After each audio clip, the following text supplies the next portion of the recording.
Good morning and welcome to Michigan Farm and Garden. I'm Jody Pollock-Newsome and I'm your host. On the show this morning, we're going to talk about apples. We're also going to talk about Western Heritage educational programming, and we're going to talk to you about the pork industry. Stay tuned.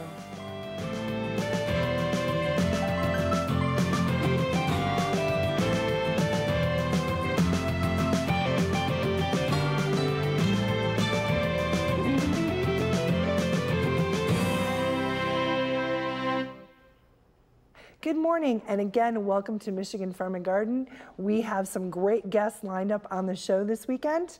And folks, you know, one of the things we're going to talk about is apples.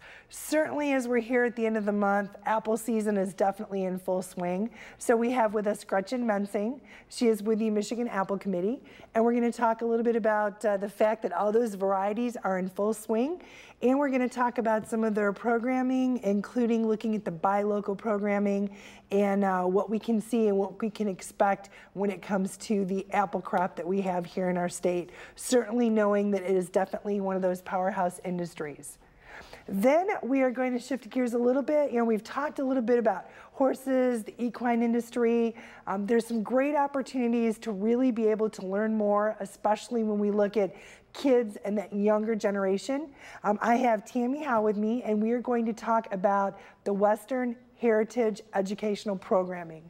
She works with the Horse Council, and we're going to talk a little bit about that programming. And with her, she has Max LeMay, and Max is going to talk about what he does on the MSU Rodeo Club, how they work together and how they get that message and that information out to our second through fourth graders across the state. Great information and opportunities for you to get your classroom signed up so they can learn more about that important industry and that strong heritage here in our state. Then I also have with me this morning Mary Kalpinski. She is from the Michigan Pork Producers, and we are going to start talking about the pork industry and start our celebration because October is Pork Month.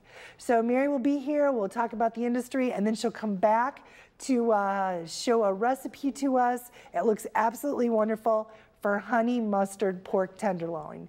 Folks, it's going to be a great show. Stay tuned, and we'll be back with our first guest right after the Michigan Farm and Garden Fact of the Week. It's time for the Michigan Farm and Garden Fact of the Week. Pork is the world's most widely eaten meat. 42% pork, chicken 33%, beef 22%, and turkey 3%. Pork and pork variety meats remain popular with U.S. consumers. 77% of meat toppings on pizza are pork products, including sausage, bacon, ham, and pepperoni. The #1 in-home use of pork is ham, which is the most popular in-home lunch sandwich. Pork production plays a huge role in grain use in the United States. According to a study, hogs raised in the U.S. during 2004 ate 1,000 million bushels of corn and 265 million bushels of soybeans. For more information, go to mipork.org.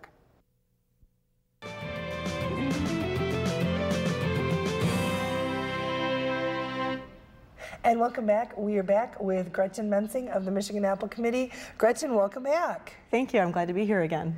It's good to have you here, and I'm so excited to have you here because now we are in apple season. We are in full swing with our apple season. We've got lots of varieties that are available right now for people to enjoy. Well, and certainly, you know, we always look forward to fall because to me, whenever I think fall, I always think apples, and now is a great time because the varieties are in. The varieties are in. I think we're looking at about 10 different varieties right now that are available either from your grocery store or from your local farm market, you-pick, cider mill area. That doesn't include like heritage varieties and things like that, of course, but the ones that are commercially available. So, and this weekend, I think today starts when Jonagold will be harvested. So that's my favorite variety, and I'm I'm going to be standing outside an orchard waiting for somebody to hand me a Jonagold. I would think you'd have those connections. They'd be like, well, let's get her a couple. Yeah, maybe I'll call somebody. There you go.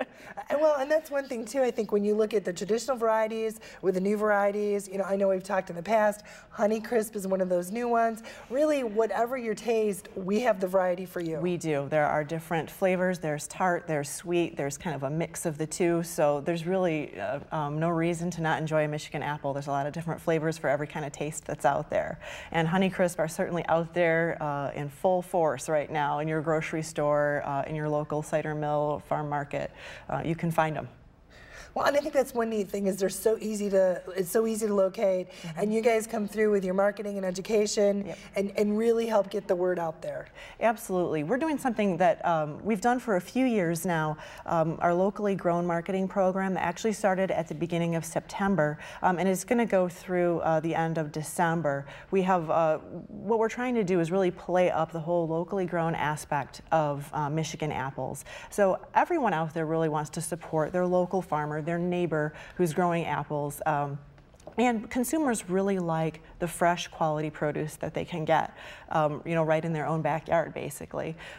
In addition to that, there's a lot of other great benefits to buying Michigan apples that we also really talk about.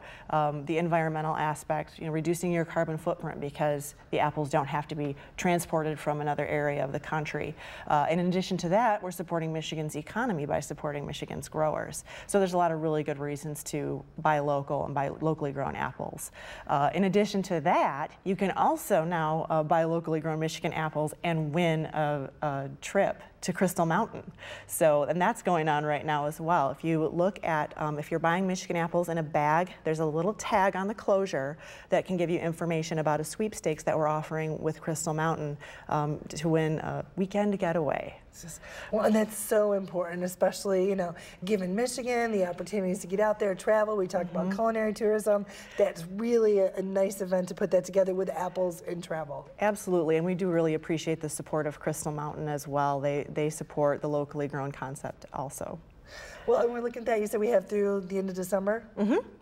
Yes, and you can also find information on our website at michiganapples.com/contests. Well, and I know when it comes to education communications, one of my favorites is definitely when we look at the Pure Michigan agriculture, and the Pure Michigan apples. I just love those Tim Allen spots that you guys have been able to work on. Yes, and you can hear those starting this week. In the month of October, if you're in the Detroit area or in Chicago, actually, you can hear them Pure Michigan ads, which is a really nice tie-in with the locally grown concept. Well, and I think too, a lot of times, especially if we're more northern Michigan or more central Michigan, I don't think we always think of that Chicago market, but that Chicago market for us in Michigan is huge. It is huge. In fact, Chicagoans actually consider the Michigan-grown apple their locally grown apple as well, and those folks have a lot of fondness for apples grown in our state. So it's always good to get someone else in here too, and get some of that promotion and that tourism. And you know, I think that kind of goes too. This time of year, it is definitely farm market time of year too. It really is, and there are farm markets all over the state, and you can find one near you on our website at michiganapples.com, or you can download our fancy iPhone app from the Apple store on your phone. And with those, all you have to do is check out a map, kind of click the area of the state where you are located or where you're visiting, and you can find a whole listing of farm markets, U-picks, and cider mills. Well, and I think that makes it so much easier because, you know, a lot of times you're on the road, you're traveling, you don't think about it, and it's nice to have some of those local stops that you can make that you might not always know that country area to find that right farm market. Yes, and with the app you can actually use the mapping service on your phone with GPS, and it will take you right to the orchard that you're looking for. So that's really nice, and you can make it a whole fun experience and family tradition. Well, and I think that is so important. And you know, we think of the local, but here too, it is such a family experience. And you know, there's nothing like going out, picking your apples, getting your cider, and then going home and making some awesome recipes. Oh, and you forgot donuts too. Oh, yeah, the donuts. Those are good too. But yes, when you get your apples, we have a lot of recipes on our website. So, you know, there's no way you could run out of different things to do with your Michigan apples. Because, you know, you don't just have to make pie with it. We have desserts for breakfast, lunch, and dinner, snacks, you know, just anything that you can think of, you can use Michigan apples. Well, and I think that's so key, because a lot of times it's just planning ahead, making sure you have the items that you need. And, you know, I have to say I've been to your website a lot, because sometimes you're just looking for that dish or even dishes to pass. I always want to make sure I take something Michigan, and you guys do have good recipes, and you add more recipes. Yes, we just added, I think, 8 new recipes to our collection this year, so that's really exciting, and they're more appetizer recipes as well as dessert recipes. But you know, you talk about making food for your family and thinking about incorporating more fruits and vegetables in their diet. Certainly, you know, using apples in a main dish type meal is another great way to incorporate more fruit into your family's diet. Great. Great idea. We appreciate it. And Gretchen, we appreciate you being here. And folks, get out there and get your Michigan apples. And look for those John and Golds because they'll be here. That's right. I'll be eating them. There you go. Thank you, Jody. Certainly we know the importance of agriculture to our state, but the apple industry is one of those powerhouse industries. Really makes a difference here when we look at the state's economy, when we look at the growers, and look at local. Get out there, find your farm market, and go get your Michigan apples.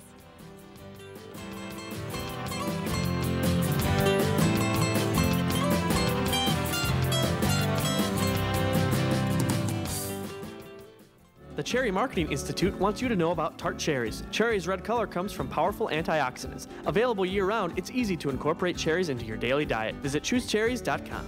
Michigan's 1,000 apple growers take pride in producing delicious apples from one generation to the next. From the Great Lakes come great flavors. Look for locally grown Michigan apples. Have Jody speak at your next agricultural event. Go to jodylive.com.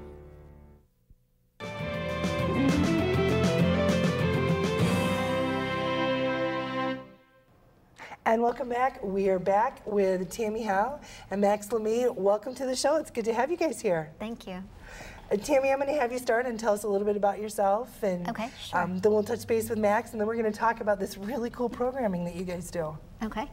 The program is called Western Heritage, and it's a school program, and it's linked up with the Michigan Horse Council. And I'm very excited to be a part of it. My parents with Tom's Western Store. This is their 50th year anniversary. So we started with the Horse Council when I was younger.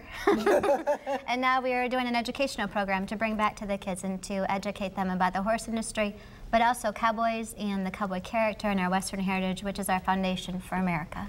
Well, and I think that's so important because we all, I think we all have that romantic vision, and what a neat way to get the kids in. And Max, I'm going to have you tell us a little about yourself and then a little bit about what you do for this programming.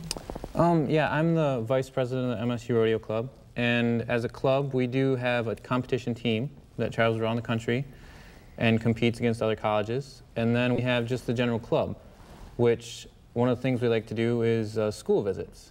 You know, kind of let the kids know about rodeo, especially some of the kids that might not get to know as much about rodeo because of their location in like an inner city or something. So one of the things we'll do is we'll go in and just kind of show them some of the stuff. So I'll just kind of run through some of it real quick for you. Start at the top. So for bull riding, we usually wear a helmet here. And that just protects your head and your face. And then we wear a mouth guard, because that's for your teeth. And teeth are important. Got to get the kids in their teeth. And then we have our vest, protects, you know, your main body and your ribs and everything. And then we have chaps, which protects our legs. It's like an extra layer of skin. And then a glove, it's going to protect your hand. So it's, you know, a lot on the like safety, because it is a dangerous sport. But you take the right precautions, and it's not too bad most of the time. Well, and I would have to say, I think it takes a lot of courage too, because, you know, as you look at that and especially watch the bull riding, that just seems man versus this giant beast. It has to be quite the adrenaline rush. Yeah, it's definitely a really big rush once you get down in the chute, and it's a 1,000-pound, 1,200-pound animal, and I'm just like a little 150 guy, so it's a little bit of a competition between you and the animal, but it's a lot of fun. Well, and what do you find from the kids when you go in and talk to them about that and tell them what you do? Usually the kids are pretty pumped to see most of the stuff, I think every little kid almost wants to be a cowboy at some point. I just never quite grew out of it. They really like the roping and stuff. And we try to get some kids out before our rodeo in February. And we have a little performance for them, and we'll take them down and show them the stuff. And they think that the bulls and the horses and everything are so cool. Very cool. Well, and I know you brought a picture. We're going to put up a picture that shows the whole club so folks can see there's a lot of you that are there and that are active. And, Tammy, kind of walk us through a little bit of what is some of the things that you do in this programming. Okay, sure. Our program is actually a three-piece, and The MSU Rodeo team is part of our volunteers. We have over 100 people that are talented with horses. We have some of the best here in Michigan that come to the Michigan Horse Expo, which 2014, it's March 7th. And that's what we gear up for. We go into the schools and we get introduced to the students. We work with them. They get to touch, they get to try on the helmets, try different things. So they get a feel for what the cowboys and cowgirls are doing. And then when they get to go to the rodeo, they receive 4 tickets, free rodeo tickets to the MSU Rodeo, Michigan High School Rodeo, state finals for Little Britches, and high school rodeo. So they have an opportunity to meet the cowboys and cowgirls and then go to a rodeo. They teach them about what they use for equipment and also the horses and how they work with the horses and train them. Well, and it seems like so family-oriented, and I know you brought some other pictures. One of those almost just is more of the music and kind of the hanging out and showing information, really interacting with the kids. Sure, and we have the three good guys and an outlaw. I have to keep that straight. They come into our school programs and they teach some songs. I'm not going to sing for you today, but we do the Old Chisholm Trail, which talks about the cattle drive and the chuck wagon, and so then we get the kids singing "Tie-yi yippee yippee yay" and repeating. So they learn some of our old Western songs, and those guys are also at our expo. So we introduce pretty much everyone is at the expo at both programs. So it almost builds that family relationship even in that too. Well, and just looking at the skills and, you know, some of the roping, and to me that just looks like it's got to take a lot of practice, a lot of energy, and you know, I know you have some pictures of that too. Just looking at that, I would think that would be something that kids would be interested in, but I also need to know it does take a while to get that skill. Exactly. Yeah. Max, you're kind of shaking your head. Yeah. Yeah, it takes a little while, but I mean, it's something that anybody can kind of work on a little bit. You know, roping, you don't have to have a horse to get started, so it's something you can go out and do in your yard or whatever. It's easy to kind of pick up. Takes a while, but it's easy to pick up. There you go. You can get the skills, you just have to keep practicing and practicing. Exactly. And the picture that you were showing earlier, it showed you have to start on the ground, so you can't jump onto a horse and rope. You need to start on the ground and practice there first, and that's what the kids get to do. Well, we'll go ahead and put up some more of your pictures and kind of talk through what we're looking at and what it is that we're seeing. Sure. And we talk about rodeo, which was actually started with ranching and you know, our American heritage and branding the cattle and the vaccines and things of that manner. And then we have our police horse. So today, we talked to the kids about how the horses are a part of today, and our Michigan Mounted Police team is there to work with the kids, and they do a drill performance for them. Well, and certainly lots of ways you can get involved, and you know, we talked about the ground roping, but I know you also have a picture of on the horse roping, so we can see how that actually evolves. Right, and this is my favorite little cowgirl. We've had her on the show. Yeah, this is Caitlin, and it is very different. This is when we go to the schools, they get to use different dummies and rope on the ground, but then when we go to the expo, they get to get up on a horse, so a lot of students haven't ever gotten into a saddle, and that's quite an art in itself. And then also to rope from up above and to rope down, and it's a very different feel, so that's very exciting for them. Well, and I know too, when we look at the campfire, the chuck wagon, all that comes together, that's kind of that time when it seems like we get together and kind of celebrate the day. Right. So, well, we appreciate you guys being here and all you're doing for the programming. Tammy, we're almost out of time, but if there is a class in a school that wants to sign up, do we get a hold of you? How long do we have to get signed up? You can email, you can call. The number will be listed here. November 1st is the deadline, but we have room for some more schools, and we'll come into your school. And then they also get to come to the expo. They receive a gift bag and tickets to the rodeos. Awesome. Yeah. Well, Max, good luck. We appreciate it. Thanks. We'll probably see you in some of those classrooms. And Tammy, keep up the great work. Folks, if you have a classroom you want to get involved 2nd through 4th grade, we'll leave you with the information, make your contact, and get your class signed up.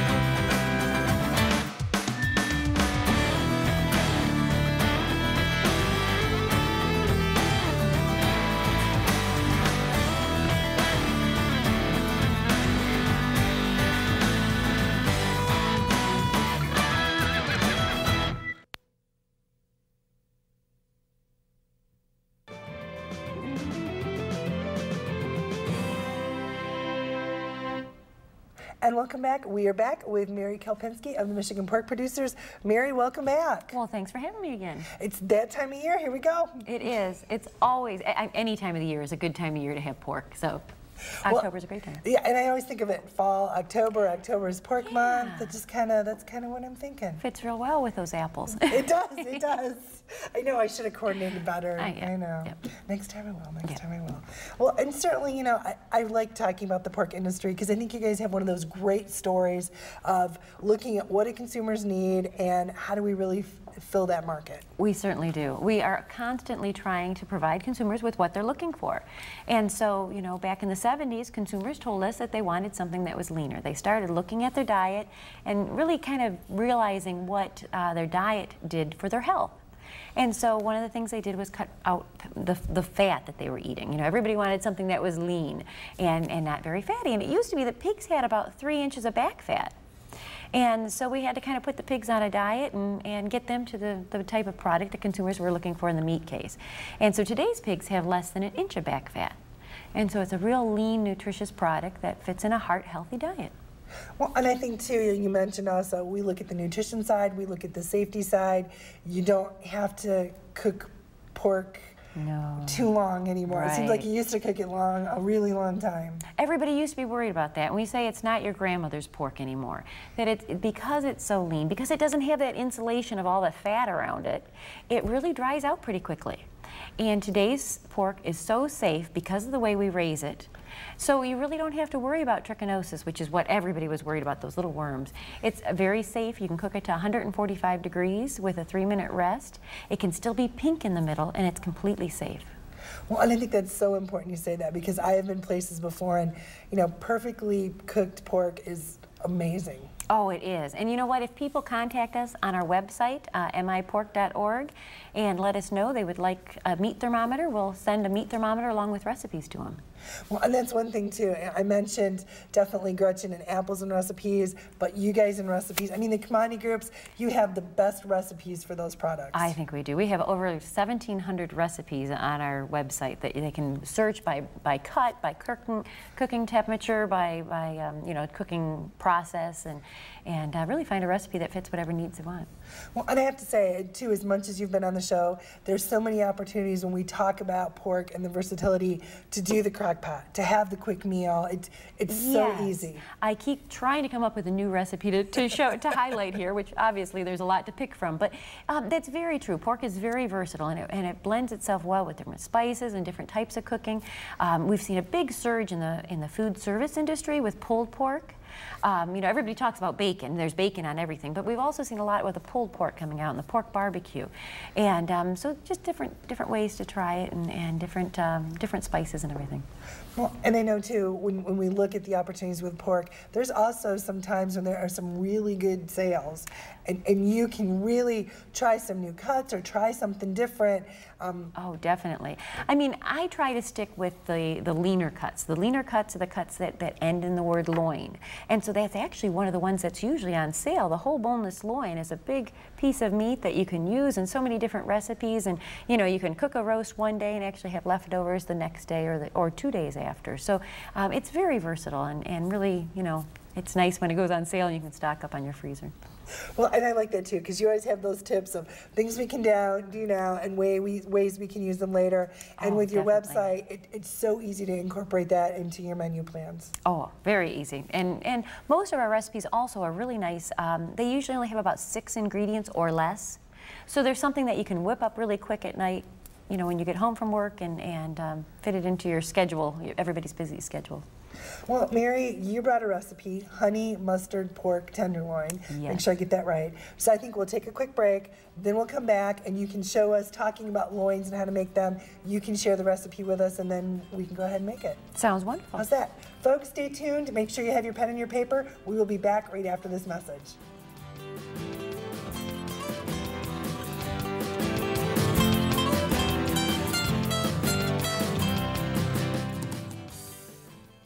This chicken is beak over claw for meal made from U.S. soybeans. Now, one chicken may not be too much to cluck about, but suppose we add another, and another, and another. Before long, you've got billions of hungry customers around the world all clamoring for the same thing: our soybeans. Learn more about the billion-dollar appetite of animal agriculture at BeyondTheElevator.com. Brought to you by America's soybean farmers and their checkoff.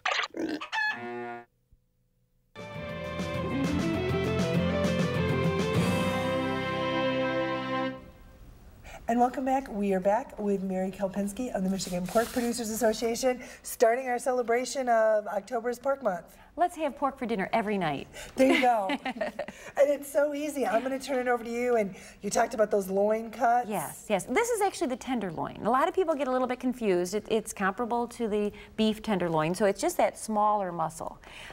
So it's only, you know, about that big around. Usually there's 2 per package, so you can either cook them both, you know, at one time and then have leftovers for a little bit longer, or just cook one. This recipe was super easy. It only had 5 ingredients. That includes the pork tenderloin. Oh, great. Again, when you look for a lean product, it'll end with the word loin.